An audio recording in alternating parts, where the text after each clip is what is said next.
আসসালামু আলাইকুম আমার প্রিয় আপুরা ভাইয়ারা সবাই কেমন আছেন? আল্লাহর রহমতে অনেক ভালো আছেন। সকালবেলা নাস্তা খাই, চা রেডি করতেছি। সকালবেলা সবাই নাস্তা খেয়ে নিছে, শুধুমাত্র আমার ছেলে বাকি আছে। ছেলে এখন খাবে না, একটু পরে খাবে।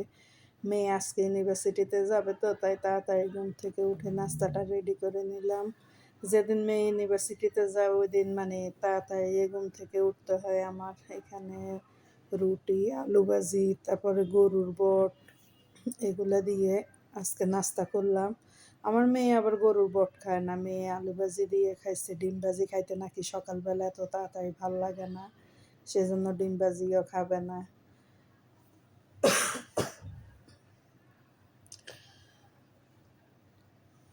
সবাই নাস্তা খায়, সবাই রুমে সবাই চলে গেছে।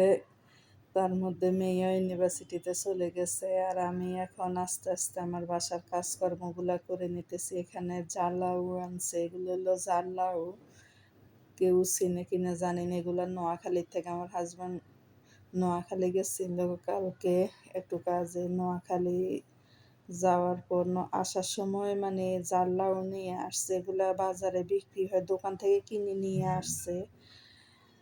জাল্লা ওগুলা কিন্তু অনেক মজা লাগে, কিন্তু আমার খুব পছন্দের একটা খাবার।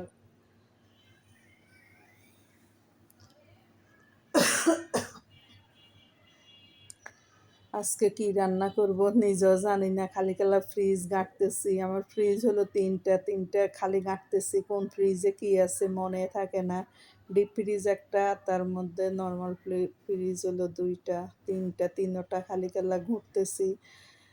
তারপরে সিদ্ধান্ত নিলাম, অনেক বিবেচনা করে সিদ্ধান্ত নিলাম যে গরুর মাংস রান্না করব, করলা ভাজি করব, আর হচ্ছে ডাটা আছে, ডাটা রান্না করব ট্যাংরা মাছ দিয়ে। এই তিনটে রান্না করব, আর বেশি কিছু রান্না করব না। আমি মাংসটা কাটি, তারপরে করলাটাও কাটি নিলাম, কাটি তারপরে মাংস বইয়ে দি, মানে মাংস বসাইতেছি এক চুলার মধ্যে, আর এক চুলা করলা ভাজি করতেছি।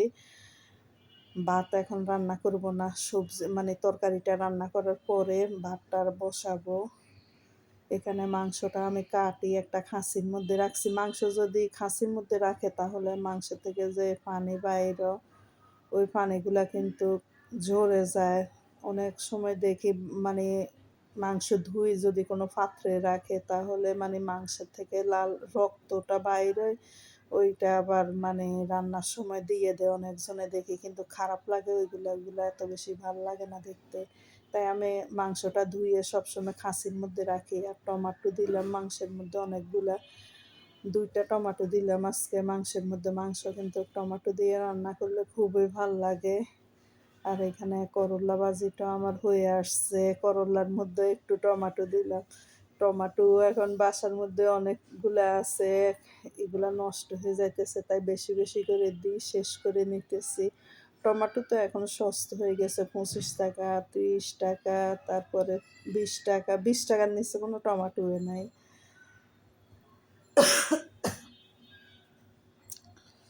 এত গরম পড়তেছে, গরমের জন্য মানে কথাই বলতে পারতেছি না। তার মধ্যে কি আর বলবো, মানে কথা বলতে গেলে খালি কাশ আসে, কথা বলতে গেলে কাশ আসে।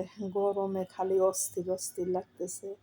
চুলার 2 চুলার মধ্যে 2টা বসায় দিয়ে এখন মানে সবজি কাটতেছে। এগুলো হলো ডাটাগুলো অনেক দিন হয়েছে আনছে, কিন্তু নষ্ট হয়ে যাইতেছে। ডাটা আনছিল মনে হয় 6টার মধ্যে একদিন 3টা রান্না করছি, আজকে আবার 3টা নিলাম। এই 3টা আজকে আলু দিয়ে ডাটা আর ট্যাংরা মাছ দিয়ে রান্না করব। জানি না কেমন লাগে, কিন্তু গরুর মাংস হইলে আমার বাসার মধ্যে আর কেউ সবজি খাইতে চায় না। দেখা যায় গরুর মাংস দিয়ে সবাই খেয়ে নেয়। আবার অনেকজনে দেখা যায় গরুর মাংস, মুরগির মাংস, তারপরে 4-5 রকমের তরকারি মানে সবজি রান্না করলেও কিন্তু খাইতে পারে। আমার বাসার মধ্যে মাংস রান্না করলে কেউ আর কোনো সবজি খায় না, তারপরেও আমি সবজিটা কাটতেছি। আমার কাছে মাংস খাইতে এত বেশি ভাল লাগে না, সত্যি কথা যেটা, না খাইতে খাই আরই, কিন্তু আমার কাছে এত বেশি ভাল লাগে না। সবজি দিয়ে যেরকম ভাল লাগে ভাত খাইতে, মাংস দিয়ে এরকম ভাল লাগে না আমার কাছে। তাই সবজিটা কেউ না খাইলেও আমি একটু খাবো। সবগুলো কি আর খাইতে পারবো নাকি? এখানে 3টা ডাটা, তারপরে আলু দিলাম একটা, অনেকগুলা তো। অনেক এতগুলা তো খাওয়া সম্ভব না। তারপরও রান্না করে নিতেছি। ফ্রিজের মধ্যে এগুলা থাকে নষ্ট হয়ে যাইতেছে। আর এখানে গরুর মাংসটা আমি ভালো করে আগে দিয়ে কষায় নিলাম। তারপরে এখন আলু দিয়ে দিলাম। আলু দিলাম এখানে ৪ টা। আমার বাসার মধ্যে আলুটা একটু সবাই পছন্দ করে, তাই আলুটা একটু বেশি করে দিলাম।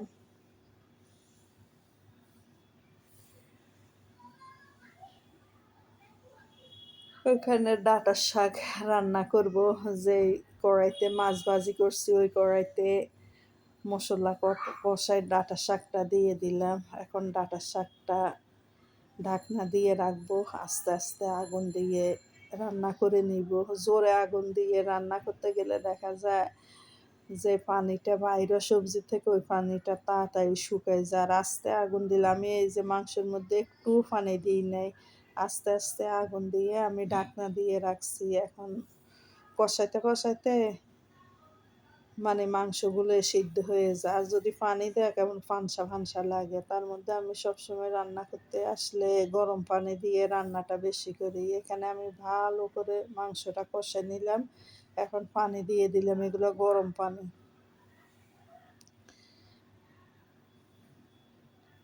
প্রেশার কুকারে রান্না করতে আমার কাছে ভাল লাগে না। আমি সবসময় এরকম পাতিলের মধ্যে বা কড়াইয়ের মধ্যে রান্না করি, আস্তে আস্তে আগুন দিয়ে ভালো করে কষাই। আর প্রেশার কুকারে তো মানে কি আর বলবো, এখানে মানে ভালো করে কষানোর তো আর দরকার হয় না। একটু তেল ছাড়িয়ে দিলে মাংসটা দিয়ে দেয়, তারপরে ৫-৬ সিটি দিই, তারপরে নামায় ফেলে। আমার কাছে ভাল লাগে না প্রেশার কুকারে খাইতে। তাই আমি সবসময় মানে এইভাবেই রান্না করি। আর এখানে ডাঁটা, আলু ভালো করে কষে নিলাম। এখন পানি দিয়ে দিলাম, তারপরে মাছটা দিয়ে দিব। মাছ দিব, টমেটো দিব।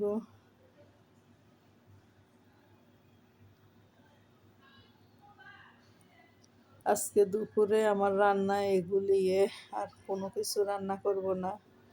মানে ভাল লাগতেছে না রান্না করতে, কেমন জানি বিরক্ত বিরক্ত লাগতেছে। আসলে এত গরম যে পড়ে মানে কি আর বলবো, মানে চারদিক শুধুমাত্র আগুন জ্বলতেছে। সবার সাথে ফোনে যদি কথা বলতে গেলে সবাই বলে কি গরমের জন্য ভাল লাগে না, অস্থির অস্থির লাগে। আজকে ৪-৫ দিন থেকে আমার মাও অনেক অসুস্থ। কালকে রাত্রে আমার ভাইয়ের বউ ফোন দিছে যে আপু মার তো মানে অনেক শরীর খারাপ, কিন্তু আমার বাসার মধ্যে কাজের জন্য আমি কোনো দিকে এত বেশি যাইতে পারি না, বাইরেও এত বেশি যাইতে পারি না। আমার শাশুড়ি আছে আমার কাছে। আমার শাশুড়ির ২ ছেলে, ২ ছেলে, ১ ছেলে থাকে কাকরাইলে, আমরা থাকি মিরপুরে। ২ ছেলে ২ জায়গায় থাকে, কিন্তু আমাদের কাছে বেশি মানে কি, যেইখানে ইচ্ছা ওইখানে থাকে। কখনো মানে মারে নিয়ে কখনো আমাদের ভাগাভাগি বা কোনো কিছু এরকম হয় না। উনারে কয়টা দিই, কয়টা খাইয়ে উনি শুয়ে থাকে। নামাজ কালাম পড়ে উনি উনারে নিয়ে আসে। এত বেশি সমস্যা হয় না আমারে। সেজন্য আর আমি মানে কোনো দিকে এত বেশি যাইতে পারি না। দেখা যায় আমি যদি কোনো দিকে যাই একা, একা কোনো সমস্যা যদি হয় বাসার মানে উনার, সেজন্য নিজের মারও দেখতে যেতে পারি না। আজকে মানে যদি কাজ শেষ করতে পারি তারপরে একটু যাই ঘুরে আসবো মার বাসা থেকে। আমার মাও আমার পাশে থাকে। পাশে থাকলেও মানে আমি সময় পাই না কাজের জন্য। সারাদিন আমার ঘুরি, ঘুরি কত কাজ যে একটার পর একটা, একটার পর একটা, একটার পর একটা। আর এখানে সন্ধ্যার সময় ছেলে বলতেছে যে আম্মু অনেক খিদে লাগছে, কিছু থাকলে দেন আমাদেরকে। পরে আমি বললাম যে চা বিস্কুট খাইবা? বলে দেন। তারপরে রান্নাঘরে আসি দেখি শসা আছে, কাঁচামরিচ, ধনিয়া পাতা, তারপরে টমাটো সব কিছু দেয়া আছে। পরে কি আর করব, কয়টা মুড়ি নিয়ে সব কিছু দিয়ে মানে কাঁচামরিচ, ধনিয়া পাতা, পেঁয়াজ, সরিষার তেল, চানাচুর, মুড়ি মাখায় সবাইরে খেতে দিব।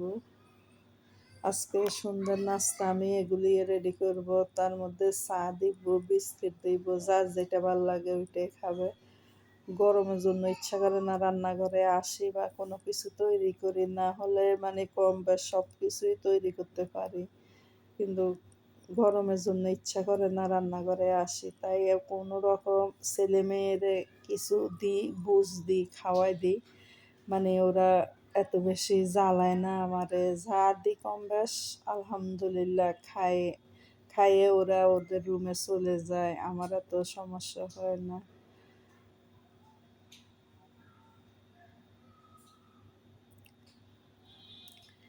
মাংসের ঝোল দিয়ে মুড়ি মাখলে বেশি মজা।